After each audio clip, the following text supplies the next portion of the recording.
But today we are taking, a stance, back to the music industry and talking about Diana Ross, an icon. She was first a member of a group that was called The Primates, which was later on renamed to be called The Supremes, and later on she became a solo artist. And she is quite known for her for her long time in the music industry. So because years later, she is still very known, and she has kept, she's still recognized in the music industry. So the doctor, we're going to today, we have a Diana Ross, in our Today in History segment. The American pop singer, achieved her fame, her career sparked off in 1959. And, she's a pop soul vocal, she's an artist, pop soul. She has very strong vocals. So her, and her musical background. One thing I don't know about her is I think even Michael Jackson had a crush on this lady. It's believed that the song that Diana was a dedication to her. Not, because, since Princess Diana loved the song, most people did think it was, Princess Diana's, but it was a dedication to Diana Ross. And there were many times where Michael Jackson actually talked about her. So, but away from that, how her music and the fact that she has been able to stay in the industry and to stay relevant for quite a long period of time is what we are talking about today in our history segment, to reflect on her, how actually our Ugandan artists can actually what can they pick from her to try and maintain this kind of relevance. It's the system. Someone who cannot have a career that spans almost 6 decades, and we call that chance. It's system. Everything is very systematic, but you don't have to forget, if you're emphasizing that she started her career in the 50s, in the 60s, America was a little bit a very segregated society, most especially when it came to black people and black musicians. Of course, Diana Ross being one of them. It was very, very hard for black musicians to make it through around that time. It was very, very, very hard in that case. What I'm trying to say is that specifically, blacks were looked at, black musicians were looked at as people that were doing vernacular music, and it wasn't so much that was cutting across in most American states. So they were a little bit specific in certain states, but she was in position to put up a very, very, very strong career that has been in position to inspire so many people. Of course, around the 60s, the 70s, and the early 80s, you've talked about her, Michael Jackson having a crush on her. Actually, she introduced Michael Jackson. She's the one music that world. Yeah, Michael Jackson was from the Jackson 5s, the band. Of course, when he went into a solo career, the biggest mentor that he had was Diana Ross, because she had already been in the system. Michael Jackson releases his first album, I think, at Thriller, 1979 or 1982, when Diana Ross was already a star. And still, the biggest challenge that made her not to go beyond that was racism, because the biggest music labels, because in America you don't trend, you don't turn out to be a star, you only become a star when you have a label behind you.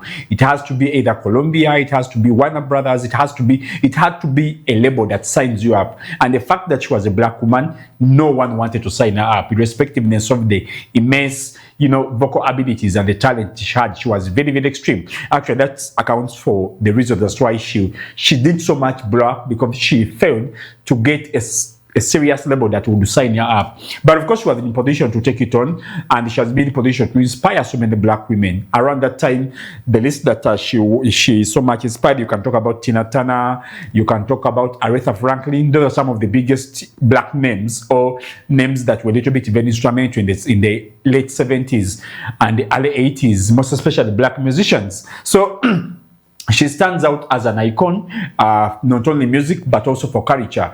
Music is so much looked at as a culture kind of a tool that the blacks have been in position to have. And she has been in position to inspire so many people.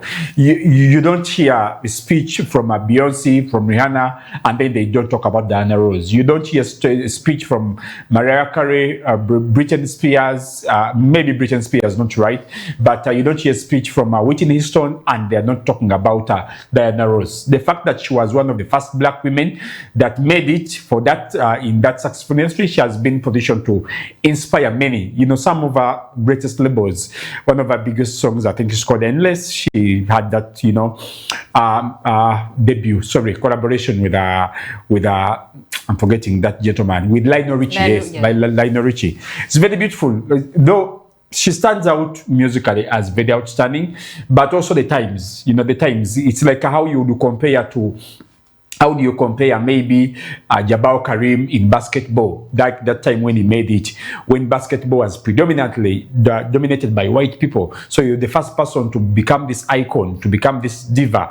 How do you thrive through irrespectiveness of the Jim Crow South? Actually, such musicians were a little bit so popular in the northern part of America, but in the Jim Crow South, that is Texas, you can talk about Texas, you can talk about Oklahoma, you can talk about New Mexico. They weren't so popular because they were not so much giving space to black people around that time. But of course, she also worked during that time when there were black musicians like Stevie Wonder. Stevie Wonder is a blind man, I think he's in his early 80s. You can talk about those are some of the musicians. She didn't so much rise to the fame of Whitney, to the Beyoncés of the time and Rihanna, but at least she was a cultural icon, and she was in position to pave way for the so many black musicians, most especially the girls, the divas, the queens like Beyonce, like Rihanna. They so much talk about her that she was at least the first person to put down her back that they've been in position to stand on, and they've always been in position to cherish her and to celebrate her. I thought if a producer can have a tune, one of her songs, maybe you can listen to a verse or two. She was really powerful. When it came to vocal abilities, of course, she was not, her vocal ranges were not so much that deep like those of Whitney. Yeah, because I think there's a song she has called, whether it's an album or a song, or Up Mountain High, how it was a bit like, I really, well, I would sing for you, but you guys need to pay for my great vocals. So, but it's, you have she has vocals. Yes, very good, but she has a very, she has a light tone.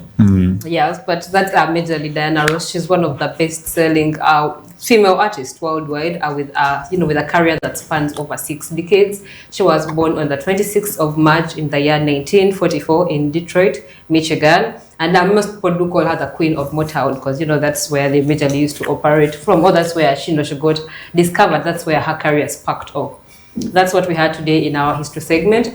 That is Diana Ross, celebrated and one of the best-selling female artists the world has to offer, and she's a black woman as well to add to that.